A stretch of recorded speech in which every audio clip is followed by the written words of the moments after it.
ಅನಾಹುತವಾಗುವವರೆಗೂ ಕೂಡ ಅಧಿಕಾರಿಗಳು ಎಚ್ಚೆತ್ತುಕೊಳ್ಳಲ್ಲ ಅನ್ನೋದು ಮತ್ತೊಮ್ಮೆ ಪ್ರೂವ್ ಆಗಿದೆ. ಹೌದು, ಹಾಸನದಲ್ಲಿ ಅವೈಜ್ಞಾನಿಕ ಹಂಪ್ಗೆ ಯುವತಿ ಸಾವನ್ನಪ್ಪಿದಂತಹ ಪ್ರಕರಣ, ಯುವತಿ ಮೃತಪಟ್ಟ ನಂತರ ಈಗ ಪಾಲಿಕೆಯ ಅಧಿಕಾರಿಗಳು ಎದ್ನೋ ಬಿದ್ನೋ ಅಂತ ಎಚ್ಚೆತ್ತುಕೊಂಡಿದ್ದಾರೆ. ಆಕ್ಸಿಡೆಂಟ್ ಸ್ಥಳದಲ್ಲಿದ್ದಂತಹ ಹಂಪ್ಸ್ಗೆ ಬಿಳಿ ಪಟ್ಟಿಯನ್ನು ಬರೆದಿದ್ದಾರಂತೆ. ಪೊಲೀಸರ ಸೂಚನೆಯ ಮೇರೆಗೆ ಎಲ್ಲ ಹಂಪ್ಸ್ಗೂ ಕೂಡ ವೈಟ್ ಲೈನ್ಸ್ ಅನ್ನು ಅಳವಡಿಸಿದ್ದಾರೆ. ಹಾಸನದ ಕೈಗಾರಿಕಾ ಪ್ರದೇಶದಲ್ಲಿ ಭಾನುವಾರ ರಾತ್ರಿ ಆಕ್ಸಿಡೆಂಟ್ ಆಗಿತ್ತು. ಆಕ್ಸಿಡೆಂಟ್ನಲ್ಲಿ ಸೈನಿಕನ ಪುತ್ರಿ ಪ್ರಿಯಾ ಸಾವನ್ನಪ್ಪಿದ್ದು. ಗಂಭೀರ ಸ್ಥಿತಿಯಲ್ಲಿ ಸ್ವಾತಿಗೆ ಚಿಕಿತ್ಸೆಯನ್ನು ಮುಂದುವರಿಸಲಾಗಿದೆ.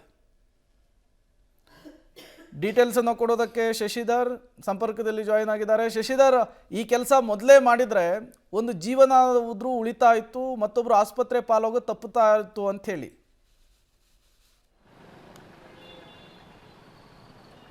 ಹೌದು ಪ್ರೇಮ್ ಕುಮಾರ್, ಏನು ಭಾನುವಾರ ನಡೆದಂತಹ ದುರ್ಘಟನೆಯಲ್ಲಿ ಓರ್ವ ಯುವತಿ ಪ್ರಿಯಾ ಸಾವನ್ನಪ್ಪಿದ್ರೆ, ಮತ್ತೋರ್ವ ಯುವತಿ ಸ್ವಾತಿ ಸ್ಥಿತಿ ಗಂಭೀರವಾಗಿ ಬೆಂಗಳೂರಿನ ಮಣಿಪಾಲ ಆಸ್ಪತ್ರೆಯಲ್ಲಿ ಚಿಕಿತ್ಸೆಯನ್ನು ಪಡಿತಿದ್ರೆ. ಈ ಪ್ರಕರಣವನ್ನು ಗಂಭೀರವಾಗಿ ಪರಿಗಣಿಸಿದಂತಹ ಪೊಲೀಸ್ ಇಲಾಖೆ, KEDB ಅಧಿಕಾರಿಗಳು ಹಾಗೂ PWD ಅಧಿಕಾರಿಗಳಿಗೆ ಕಟ್ಟುನಿಟ್ಟಿನ ಸೂಚನೆಯನ್ನು ನೀಡಿದರೆ, ಏನು ತಮ್ಮ ವ್ಯಾಪ್ತಿಗೆ ಒಳಪಡ್ತಕ್ಕಂಥ ರಸ್ತೆಗಳೇನಿದೆ ಆ ರಸ್ತೆಗಳಲ್ಲಿ ಹಾಕಿರ್ತಕ್ಕಂತಹ ಏನು ಹಂಪ್ಸ್ಗಳಿದೆ ಆ ಹಂಪ್ಸ್ಗಳಿಗೆ ಬಿಳಿಯ ಪಟ್ಟೆಗಳನ್ನು ಅಳವಡಿಸಿ ರಿಫ್ಲೆಕ್ಟರ್ಗಳನ್ನು ಕೂಡಲೇ ಹಾಕಬೇಕು ಅಂತ ಒಂದು ಪತ್ರವನ್ನು ಬರೆದು ಸೂಚನೆ ನೀಡಿದರು. ಈ ಹಿನ್ನೆಲೆಯಲ್ಲಿ ಕೈಗಾರಿಕಾ ಪ್ರದೇಶದಲ್ಲಿ ಘಟನೆ ನಡೆದ ಸ್ಥಳ ಇರ್ಬೋದು, ಅಲ್ಲದೆ ಅಲ್ಲಿ ಬರ್ತಕ್ಕಂತಹ ಯಾವ್ಯಾವ ರಸ್ತೆಗಳಲ್ಲಿ ಹಂಪ್ಗಳನ್ನು ಹಾಕಿದರೆ ಅವೆಲ್ಲವಕ್ಕೂ ಸಹ ರಾತ್ರಿಯಿಂದಲೇ ಬಿಳಿ ಪಟ್ಟೆಗಳನ್ನು ಬಳೆಯುವಂಥ ಒಂದು ಕಾರ್ಯವನ್ನು ಆರಂಭಿಸಿದರೆ. ಅದೇ ರೀತಿ ನಗರ ಪ್ರದೇಶದ ಒಳಗೂ ಸಹ ಈಗ PWD ವ್ಯಾಪ್ತಿಗೆ ಬರ್ತಕ್ಕಂತಹ ರಸ್ತೆಗಳೇನಿದೆ ಅದಕ್ಕೂ ಸಹ ಬಿಳಿ ಪಟ್ಟೆಗಳನ್ನು ಬಡಿತಾ ಇದ್ದಾರೆ. ಆದರೆ ಘಟನೆ ಮುಂಚೆ ಈ ಕ್ರಮವನ್ನು ತೆಗೆದುಕೊಂಡಿದ್ರೆ ಬಹುಶಃ ಆ ಅಮಾಯಕ ಯುವತಿಯ ಪ್ರಾಣ ಉಳಿತಿತ್ತು ಅನ್ನೋ ಒಂದು ಸಾರ್ವಜನಿಕರ ನೋವಿನ ಮಾತುಗಳಾಗಿದೆ. ಈಗ ಘಟನೆ ನಂತರ ಎಚ್ಚೆತ್ತುಕೊಂಡಿರ್ತಕ್ಕಂತಹ KEDB ಅಧಿಕಾರಿಗಳಿರ್ಬೋದು, ಮಹಾನಗರ ಪಾಲಿಕೆ ಇರ್ಬೋದು, PWD